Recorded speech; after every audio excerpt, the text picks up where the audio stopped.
Thank you. Thanks for braving the elements. Realize you're not exactly summiting Everest, but you made it, and thank you for doing that. Hopefully you got a card when you came in, a little white card like this. You're going to want to have that card because it represents a second chance. Represents one more day. One day more. It's what we always want. One more day. It's what I wanted. I met him when I was 17, so I had a lot of days, had thousands of days. When I met him, he didn't really like me, and he had no reason to like me because all I wanted to do was make out with his daughter. But I set my mind to getting him to like me. I knew that if I was going to succeed in this relationship with his daughter, I would have to at least win him over, and it became very important for him to like me. Eventually, it became important for me to impress him, and eventually to make him proud of me. After 6 years, it must have worked because he allowed me to marry his daughter, and he became my father-in-law for almost 40 years. It was always important to me that he thought well of me. There was part of my life that was guided more than perhaps anyone who's not biologically related to me, with a desire to please him and impress him and earn his respect. And he gave me the chance to do that. We didn't see eye to eye on everything, but we saw eye to eye on the most important things, on family and faith and values and character. And his opinion meant the world to me. After Diane and I were married for 14 years, he and his wife informed us that they were leaving their home, the only home they had ever known, in the Northeast, and they were moving to Dallas. And I was frightened. Even though I loved him and I wanted to impress him, I could impress him from 1,500 miles away. It was different when he was 5 blocks away. But when he moved and he and his wife moved to Dallas to live near us, I realized how honored I was to be his son-in-law. And I was even more honored because I became his pastor. They embedded themselves in our little church in Richardson, Texas, and they became so much a part of that community that even after we left and moved to California, they stayed for 2 more years before they returned to retire in Pennsylvania.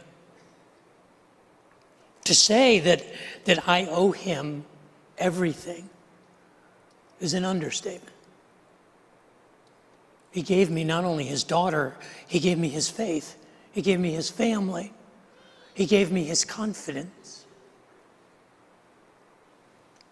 He wasn't always the healthiest of guys, but he wasn't not healthy. He just never seemed to age. Of course he didn't. He didn't smoke, he didn't drink, he didn't chew, he didn't hang out with people that do. He lived a very straight edge kind of life, and he never seemed to get older. Even in 1992, when he had a heart attack and had quadruple bypass surgery, he just bounced right through it. We all looked at it and said, well, he's going to be fine. I frankly thought he'd be around forever. Till just about 2.5 years ago, when he was diagnosed with pancreatic cancer. For those of you who are familiar with that, it's a very unforgiving cancer. We immediately began to make plans to not have him around for any length of time, but he rallied. He faced the chemo and the surgeries, and he faced that battle with cancer as courageously as he had done everything in his life, with confidence in his faith and in his God, even when his wife of almost 60 years died. He continued to press on.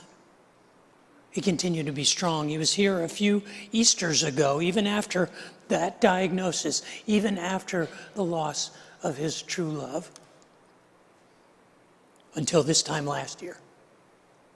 It was this time last year that his oncologist called him into his office and literally with tears in his eyes says, Bob, there's nothing else we can do. I have to say goodbye to you now. And we knew the end was coming. We knew we didn't have much time. we had until July the 10th, at 49 minutes after midnight, when the man who had virtually shaped my entire adult life left me to go it alone.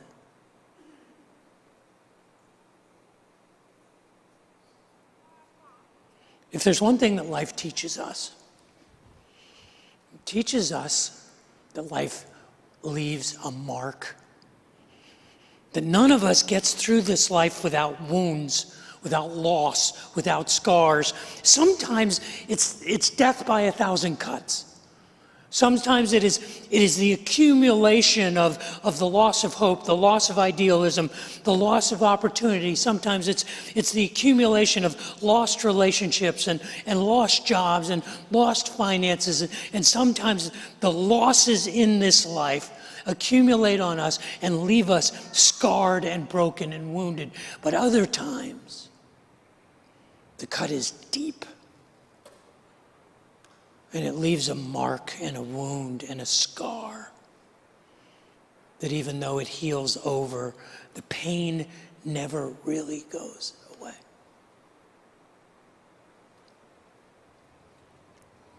A couple weeks ago, I invited you to join me on a journey to the resurrection, on a journey to the celebration of Easter. And we began in here with a communion. And I invited you to bring to that table your scars. To bring your scars because they belong at that table, because we all have them. None of us gets out of this life without them. And we began by bringing this idea of embracing our scars and bringing them to the table. And then a couple weeks ago, we had a conversation about those unintended scars, those unintended wounds that religion and religious people often inflict in us. And sometimes it's the well-intended that leave us with religious wounds.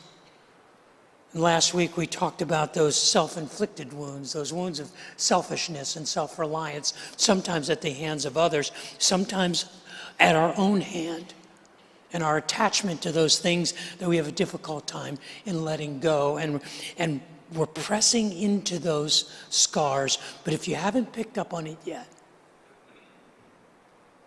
today we face the most difficult of scars, the deepest of wounds, the scars of loss, and specifically the loss of love. How do we press into that? Because today, what I want us to do is I want us to stare directly, to take the courage to look directly, stare unflinchingly at that one thing that we always deny exists, that we seek to insulate ourselves from at every opportunity. I want us to look into the face of our own mortality, of our own frailty, of our own vulnerability, because the only way that we understand the power of the resurrection is to understand that it comes through loss.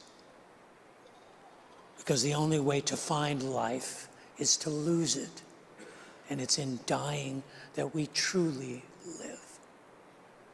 And so today, if we have the courage, we will stand toe to toe, eye to eye, face to face with the darkness of the loss of love. I don't know about you, but before I take another step, I'd like to pray. Would you pray with me? Father in heaven, I would ask that the words of my mouth and the meditations of my heart would be pleasing in your sight, that you would use your words spoken by your servant, anointed by your Spirit, to challenge us to embrace our mortality and live a resurrected life.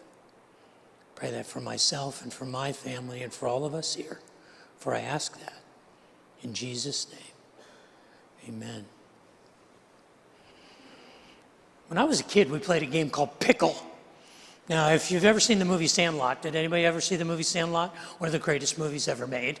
And if you haven't seen it, I'm going to ruin the end of it for you.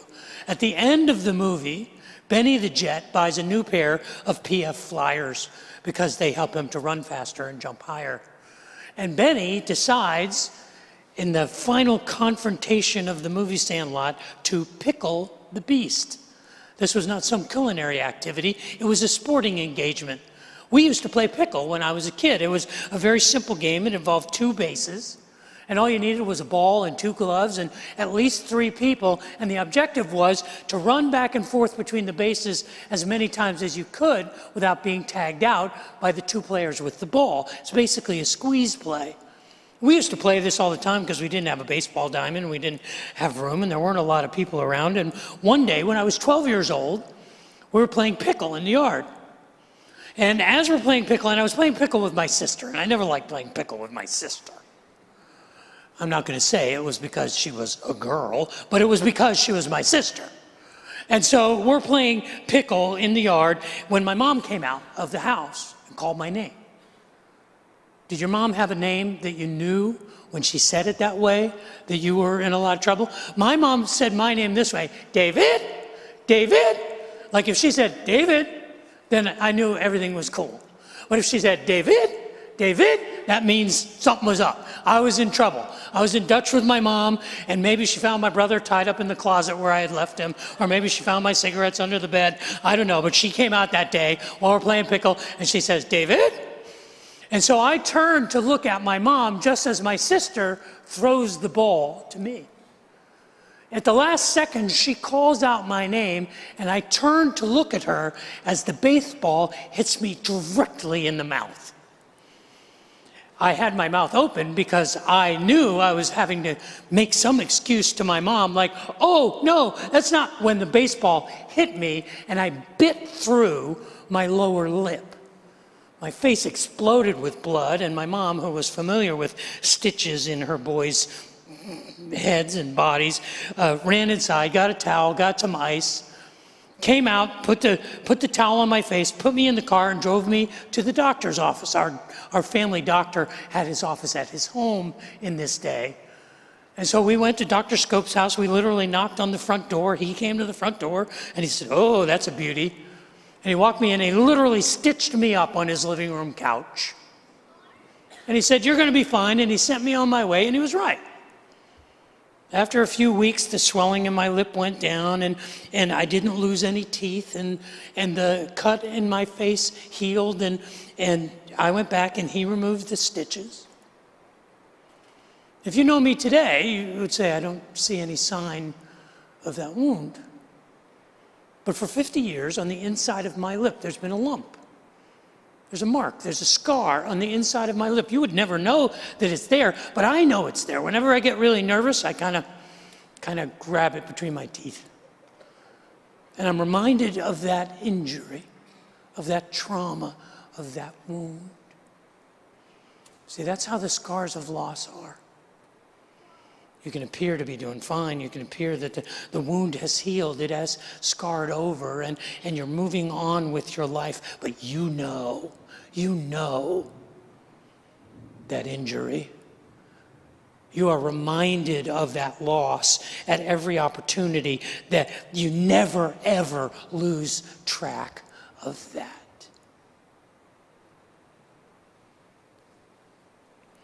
There are 2 words in the Bible that I have taught on more times than any other 2 words in the entire Bible.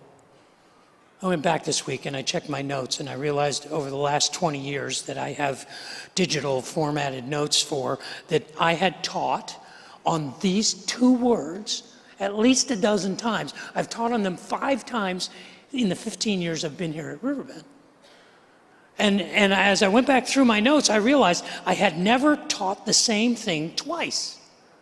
Because these 2 simple words are so profound, because they invite us into the soul of the Savior. They let us see his heart and feel what he feels. There are 2 words that make up one entire verse in the Bible. It's in John chapter 11. The 11th chapter of John is the story of a man named Lazarus. It begins by telling us that a man named Lazarus was sick. He lived in the village of Bethany, and he had two sisters, Martha and Mary. And when Lazarus got sick, they sent word to Lazarus' good friend, his dear friend, one who loved him and loved Martha and Mary. They sent word to him that his friend Lazarus was sick. And Jesus decides, when he hears that his friend is sick, to not do anything for 2 days. It says he stayed where he was for 2 days. At the end of 2 days, he looked at his disciples and he says, let's go to Bethany, let's go to Judea. And they make their way from Galilee down to Judea in what would be the last week of the life of Jesus on earth. As they were approaching the village of Bethany, the reputation of Jesus had now spread throughout Israel, and people were murmuring and gossiping that he was on his way. And when Martha and Mary heard about it, Martha ran out to greet him. And when she came to Jesus outside of the village of Bethany, she said, if you had been here, my brother would not have died. And Jesus looks at her and says, your brother will rise again. As he is explaining what he means, that he is in fact the resurrection and the life, her sister Mary shows up and she falls at Jesus' feet and she says exactly the same thing.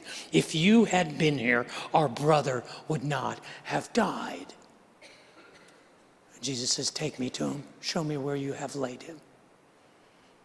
And they took him to the grave where Lazarus had been placed 4 days before. And there in John chapter 11, verse 35, standing at the tomb of his dear friend Lazarus, are 2 words. Jesus wept.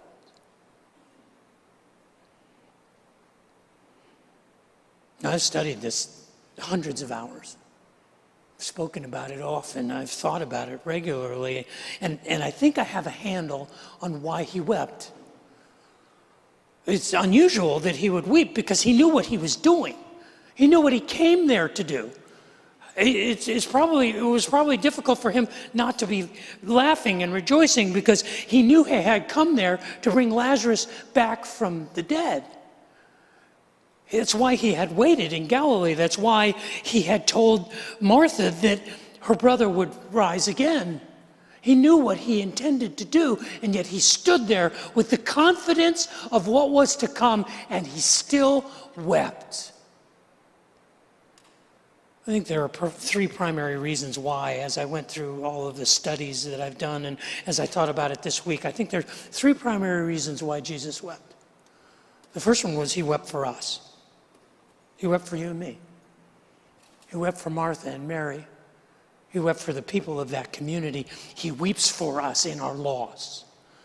And I don't think it's too much of an exaggeration to say that when we weep, he weeps. When our heart is broken, his heart is broken. And the evidence is that outside of the tomb, knowing what he was going to do, he wept for the heartache of the people around us. He weeps with us in our sorrow.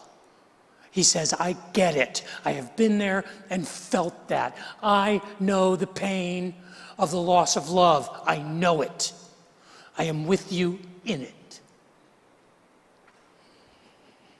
But I think one of the reasons why he wept was he wept for Lazarus. Because he was going to bring Lazarus back. He was going to bring Lazarus back to this. He was going to bring Lazarus back to die again. I don't know if you noticed, but Lazarus isn't around. He came back to life and had to face death a second time. It's one thing to face something once and not realize what it is. It's entirely different to have to face it again. And we don't know how his story ends. We just know that it did. Maybe he wept for Lazarus because he knew he was inviting him back to be persecuted, to be hounded by Jesus' enemies. Because they wanted to kill him. They wanted to shut him up. They didn't want him testifying to the power of Jesus of Nazareth. We don't know what happened to Lazarus. It's remarkable that he evaporates from the story entirely. It's possible that he may have only lived a few days or a few weeks after his resurrection because he was arrested and imprisoned and disappeared by the political powers? We don't know. He was also hounded probably by the friends of Jesus. I know I would have wanted to know, hey, Lazarus, what was it like to be dead? What was it like? What went on? What'd you see? What'd you hear? What'd you do? I kind of have this Hollywood version of this moment in Lazarus' life. And this is bad theology, but it's great storytelling. It's kind of like I imagine Lazarus in heaven at this endless calorie-free buffet with every food item you can imagine, and Lazarus is living large. He is loving life right now, and he's working his way down the buffet chain going, man, this is heaven. Jesus shows up, and he sees him, and he's like, ooh, Jesus, oh man, it's so cool to see you, so excited. He runs over to him, and thank you so much. This is so great. It's so great to be here. And Jesus says, you can't stay. I need you to go back. He says, what? I just got here. I haven't even gotten past the shrimp yet. I mean, I got this. I don't want to go back. I need you to go back. And the next thing he hears is his name. And he's making his way out of the tomb. I think Jesus wept because of us. He wept for us. He wept with us. He wept because of Lazarus. I also think he wept for himself because he knew what was coming. He knew what was ahead for him. He knew that the stone would be rolled away and Lazarus would come forth. But he knew just on the horizon the storm clouds were gathering and he would be rejected and he would be betrayed. He would be abandoned. He would be tortured to death. He would be executed on a cross, and the very people he came to seek and to save, to serve and to love, would curse him and call for his crucifixion. He knew the path that would take him to resurrection, and it was dark, and it was hard, and it was full of pain and loss and suffering, and he wept for himself because he was staring into the face of his own mortality. Even though he knew that his stone would be rolled away and 3 days later he would triumph over death. Even though he knew the end of the story, he still wept because the brutality of the world that we live in, the wounds that it inflicts on us are real. And he knew he had to suffer to get there. It's interesting that in the final hours of Jesus' life, he gathered his disciples for a Passover meal, what we celebrate as communion, as the Eucharist, as the Last Supper. And it says that before they left the Last Supper to go to the Mount of Olives, where he would be betrayed and handed over to the Romans and the high priests, and he would be executed before a kangaroo court and crucified. Before all of this happened, at the end of the Passover meal, it says that the tradition was that they would sing a hymn. And the hymn that they sang traditionally was the great Hallel, the great praise, the 118th Psalm. And in the final hours of his life, staring into the abyss of his own mortality, he sang the words of Psalm 118, verse 24. This is the day that the Lord has made. I will rejoice and be glad in it. And rejoicing doesn't mean, this is fun, what a great time, oh man, I can't believe I get to do this. Rejoicing means resolve. That I will commit myself in the face of my own mortality to live in this moment, to fully realize that today is that day. That today is that one more day. One more day is this day. And that what I will embrace on this day is that I will hug longer, and I will love more freely, and I will forgive more eagerly, and I will practice greater generosity. And in this moment, I will embrace this day because maybe this day is that day. I will rejoice because I will squeeze the nectar from this moment. Because this day is that one more day. You see, we can only live full lives, even given the hope of the resurrection, the hope of life after life, if we recognize our own mortality. If we live in light of our own frailty and our own vulnerability, not by denying it, not by pushing it aside, not by pretending that it's not there, but by embracing it, by saying, this is that day. This is my one more day. This is my one more chance. Scars of loss remind us of this. It is a brutal and lingering reminder that today is that one more day.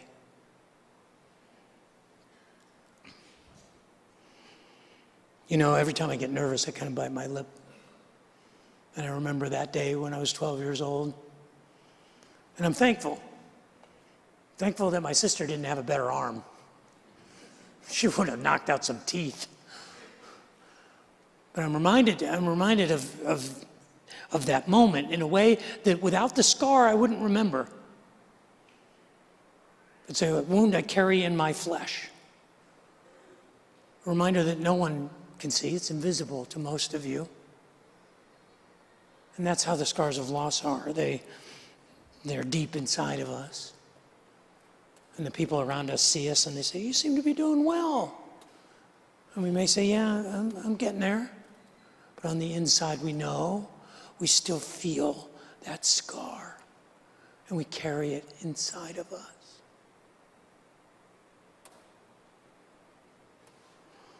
Last time I saw my father-in-law was on June the 29th of last year. We knew we didn't have a lot of time with him, but we kind of hoped, you know. So I went up and spent a week with him, and he was bedridden at that time. And so we sat and we watched World Cup soccer. He didn't know nothing for soccer. He didn't know World Cup. So I would sit there at his bedside, and I would tell him, well, these are the star players. This is how it works. The stars on their jersey indicate how many times their nation has won the World Cup. And he noticed that the Brazilians had 5 stars. He said, I'm going to be a fan of the Brazilian soccer team. And I said, why are you going to be a fan of the Brazilians? It's a good call. I mean, Brazilians are good. It's always good to root for champions. But because I like their uniforms. Well, my father-in-law was colorblind his whole life. Red green. The only color he could literally see was yellow. In his closet, his wife used to hang his shirts according to colors. There were lines. It says, these are blue, these are brown, these are tan. His ties, he had them organized with the color names above where the ties went. He had to make sure he put all of them back. Because the only color he could see is yellow. And he became a fan of the Brazilian soccer team because of their yellow jerseys. So I bought him a yellow Brazilian soccer team World Cup jersey. The picture was taken 4 days before he died.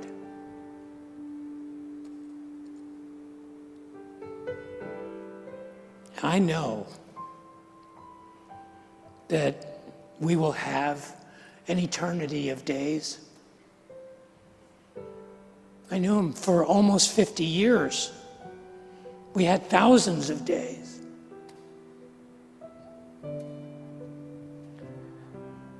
But there's not a day that goes by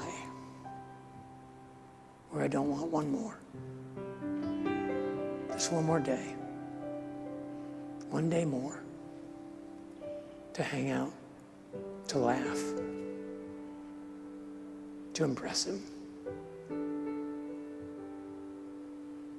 We gave you cards when you came in today. These cards represent a second chance. They represent one more day. And so as we close today, we're going to sing. And we're going to ask you to perhaps say what you didn't get a chance to say, or say what you'd like to say one more time. Write on that card, I miss you, I love you, I wish you were here, I wish you hadn't left. It's hard without you. Write on that card a note. Let that card be your one more chance, your one day more. Take your time, but as you feel led, take that card and go up to the mezzanine or come down to the mezzanine. And there are black boxes next to those 6 stations. Place your card in that box and light a candle as a tribute, as a reminder. And remember that this day is that day. This day is that one more day.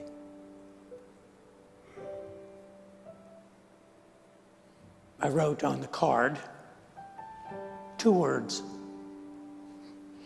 2 words today seem to be sufficient. But however many words it takes, I encourage you to take this opportunity and make this that day. Thank you.